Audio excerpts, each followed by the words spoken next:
Certificate ಮಾಡೋ ಸಲುವಾಗಿ ದುಡ್ಡಿನ ವಸೂಲು ಮಾಡೋದ, ಲಂಚ ಕೇಳೋದ, ಯಾಕೆ ಹಿಂಗಾಯಿತು ಅಂತ. ಭಾಳಷ್ಟು ಸಂಸ್ಥೆಗಳಲ್ಲಿ ನಿಮಗೆ ಗೊತ್ತದ, ಓಪನ್ ಸೆಕ್ರೆಟರೀಸ್ ನಮಗೊಂದು 50,000 ರೂಪಾಯಿ ಫಿಕ್ಸ್ ಮಾಡಿರ್ತಾರೆ, ಅದು ಕೂಡ 10-20,000 ಕೊಡ್ತಿರ್ತಾರೆ. ಯಾಕಂದ್ರೆ ಎಲ್ಲ ಕಡೆ ಶೋಷಣೆ ಈ ಪ್ರೈವೇಟ್ದ್ರ ಕೈ ಹಿಂಗೆ ಇದೆಲ್ಲ ಕೆಲಸ. ಹಿಂದೇನೋ ಮಠಗಳು ಮಾನ್ಯಗಳು ಸ್ವಲ್ಪ ಪ್ರೈವೇಟಾಗಿ ಮಾಡ್ತಾಯಿದ್ರು ಖಾಸಗಿಯಾಗಿ, ಅದು ಸಾರ್ವಜನಿಕ ದುಡ್ಡು ಇರ್ತಿತ್ತು, ಸಾರ್ವಜನಿಕ ಬದುಕಿಸ್ತಿದ್ರು ಮಠವನ್ನು. ಮಠದ ದುಡ್ಡಿನೊಳಗೆ ಏನೋ ಮಾಡ್ತಿದ್ದು, ಸರ್ಕಾರದ ಹೆಲ್ಪ್ ಮಾಡ್ತಾಯಿತ್ತು. ನಮ್ಮ ಕರ್ನಾಟಕದಲ್ಲಿ ಸಾಕಷ್ಟು ಆಗಿದೆ, ಒಳ್ಳೆ ಶಿಕ್ಷಣ ಸಿಕ್ಕ, ಒಳ್ಳೆ ವಿದ್ವತ್ ಜನ ಸಿಕ್ಕಿದ್ದಾರೆ. ಇವತ್ತು ನಮ್ಮ ಒಂದು ಶಿಕ್ಷಣ ಮಟ್ಟಕ್ಕೆ ಬರೋದಕ್ಕೆ ಅವರೆಲ್ಲರ ತ್ಯಾಗ, ಹೋರಾಟ, ದುಡಿಮೆ, ಕಡಿಮೆ ಪಗಾರ, ಕಡಿಮೆ ಸಂಬಳಕ್ಕೆ ದುಡಿದಂಥ ದೊಡ್ಡ ಮಹನೀಯರು ನಮ್ಮಲ್ಲಿ ಅನೇಕರು ಬಂದು ಹೋಗಿದ್ದಾರೆ. ಫ್ರೀ ಮಾಡಿದಂಥ ಕೆಲಸ ಮಾಡಿದಂಥವ್ರು ಇದ್ದಾರೆ.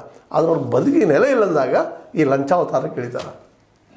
ಈ ಲಂಚಾವತಾರಕ್ಕೆ ಇಳಿದು ಇವತ್ತು ಏನಪ್ಪ ನ್ಯಾಕ್ ಸರ್ಟಿಫಿಕೇಟ್ ಸಿಗ್ತದೆ, ಅನೇಕ ಅನುಕೂಲಗಳು ಸರ್ಕಾರ ಸಿಗ್ತದೆ.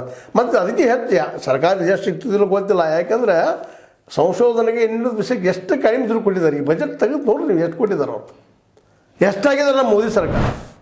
ಈ ದೇಶದ ಮೂಗ, ಈ ದೇಶದ ಉಸಿರ ಶಿಕ್ಷಣ. ಅದಕ್ಕೆ ಏನೂ ಇಲ್ಲ ರೀ, ಇಲ್ಲ ನಮ್ಮ ದೇಶ ಸಂಶೋಧನೆ ನಡೀತಾ ಇಲ್ಲ, ಇನ್ವೆನ್ಷನ್ಸ್ ಇಲ್ಲ, ಮತ್ತೊಂದಿಲ್ಲ, ಮುಗಿದೊಂದಿಲ್ಲ. ಯೂನಿವರ್ಸಿಟಿಗಳೆಲ್ಲ ರಾಜಕೀಯ ಕೇಂದ್ರಗಳಾಗಿಬಿಟ್ಟಿದ್ದಾವೆ.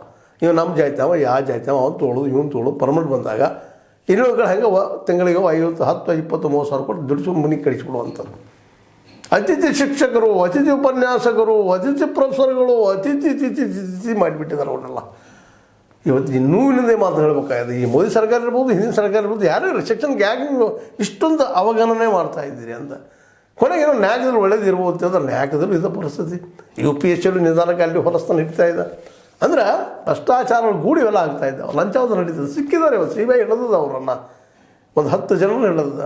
ಇವು ಹೆಚ್ಚು ಕಡಿಮೆ ಎಲ್ಲ ಕಡೆ ಆಲ್ ಓವರ್ ಇಂಡಿಯಾದಲ್ಲೇ ಇವೆಲ್ಲ ಏನಾಗ್ಯದಪ್ಪ ಅಂತಂದ್ರೆ ಒಮ್ಮೆಗೆ CBI ದಾಳಿ ನಡೆಸೋದು, ಏನು ನಡೆದು ಇಲ್ಲ ಅಂತೇಳಿ. ಯಾರೋ ಇರ್ಬೋದು ಅಸಮಾಧಾನಗೊಂಡಂಥವ್ರು, ನೋವುಗೊಂಡಂಥವ್ರು ಕಂಪ್ಲೇಂಟ್ ಮಾಡಿದ್ದಾರೆ, ರಿಕಾರ್ಡ್ ಕೊಟ್ಟಿದ್ದಾರೆ ಅಂತ ನೋಡಿ ಬೆನ್ನ ಹಚ್ಚಿದ್ದಾರೆ CBI ಕೆಲಸ. ಮತ್ತು ಈ ರಾಜಕಾರಣಿಗಳಿದ್ದಾರಲ್ಲೇ ಇದ್ರ ಹಿಂದೆ ಇಲ್ಲ ಅಂತಲ್ಲ, ಇದು ನಿಶ್ಚಿತವಾಗಿ ಇದ್ದಾರೆ. ಈ ಎಲ್ಲ ಪ್ರೈವೇಟ್ ಕಾಲೇಜ್ಗಳನ್ನು, ಪ್ರೈವೇಟ್ ಸ್ಕೂಲ್ಗಳನ್ನು ನೋಡಿದಾಗ ಎಲ್ಲ ರಾಜಕಾರಣಿಗಳು ದುಡ್ಡು ಹೊಡ್ಕೊಳ್ಳೋಕೆ ಒಂದು ಮತ್ತೊಂದು ಉದ್ಯೋಗ, ತಮ್ಮ ಕಮಿಷನ್ ಇದು ಎಕ್ಸ್ಟ್ರಾ ಕಮಿಷನ್ ಹೊಡೆಯುವಂಥದ್ದು. ಅಂದಾಗ ನಮ್ಮ ದೇಶ ಉದ್ಧಾರ ಆಗ್ತದೆ, ವಿಕಸಿತ ಆಗ್ತದೆ, ಭಾಳ ದೊಡ್ಡದಾಗ್ತದೆ, 1ನೇ ನಂಬರ್ ಆಗ್ತದೆ. ಹೆಂಗಾಗ್ಲಿಕ್ಕೆ ಸಾಧ್ಯತೆನೇ ಇದೆಲ್ಲ. ಇವತ್ತು ಈ ಲಂಚದ ದಾಳಿಗೆ ಸಿಕ್ಕಂಥವ್ರು ಎಲ್ಲ ಚಲೋ ವಿದ್ವತ್ ಇದ್ದಂಥವ್ರು, ವೆಲ್ ರೆಡ್ ಪರ್ಸನ್ಸ್. ಒಂದು ಕಾಲೇಜ್ಗೆ ಅಥವಾ ಒಂದು ಯೂನಿವರ್ಸಿಟಿಗೆ ಅಥವಾ ಪ್ರೈವೇಟ್ ಯೂನಿವರ್ಸಿಟಿಗೆ ಗ್ರೇಡ್ ಕೊಡ್ತಾರಂದ್ರೆ ಅವ್ರು ಸಾಮಾನ್ಯ ಇರ್ತಾರೇನ್ರಿ. ಎಷ್ಟೆಷ್ಟು PhDಗಳು ಮಾಡಿರ್ತಾರೆ, ಏನೆಲ್ಲ ಮಾಡಿರ್ತಾರೆ, ಎಲ್ಲ ಮಾಡಿ ಕಡೆಗೆ ಲಂಚಕ್ಕೆ ಕೈ ಹೊಡ್ತಾ ಇದ್ದಾರೆ. ಈ ದುರಸ್ಥಿತಿಗೆ ಬರೋ ಕಾರಣ, ದುರಂತಕ್ಕೆ ಬರೋ ಕಾರಣ ನಮ್ಮ ಸರ್ಕಾರಗಳು. ಯಾವುದೂ ಜವಾಬ್ದಾರಿ ನಮ್ಮ ಮೇಲೆ ಬೇಡ್ರಿ, ಎಲ್ಲ ಪ್ರೈವೇಟ್ದ್ರ ಮೇಲೆ. ಮತ್ತು ನೀವು ಎದಕ್ಕೆ ಆರಿಸಿ ಬಂದರೆ ಇಷ್ಟೆಲ್ಲ ಖರ್ಚು ಮಾಡಿ ಸಾವಿರಾರು ಲಕ್ಷಾವಧಿ ಕೋಟಿ ದುಡ್ಡನ್ನು ಖರ್ಚು ಮಾಡ್ತಾ ಇರ್ತೀರಿ ಎಲೆಕ್ಷನ್ದಲ್ಲೇ. ಎಲೆಕ್ಷನ್ ಕಮಿಷನ್ಗೆ ಬೇಕಾದ ಕೆಲಸ ಮಾಡಿಸ್ಕೊಡ್ತೀರಿ, ಎಲ್ಲ ಏನು ಬೇಕು ಎಲ್ಲನೂ ಮಾಡ್ತೀರಿ ರಾಜಕಾರಣಿಗಳ. ಈ ಶಿಕ್ಷಣದಾಗ ಯಾಕೆ ಹೋಗ್ರಿ ಇದರಲ್ಲೇ ಮತ್ತು ಆರೋಗ್ಯದಲ್ಲೇ ಕಮಿಷನ್ ಹಿಂಗಾಗಿ ಅದು ಹಂಗಾಗಿದೆ. ಇದಷ್ಟೇ ಮಾತಾಡ್ತಾ ಇದ್ದೀವಿ, ಅದು ಮತ್ತು ಬೇರೆ ವಿಷಯ.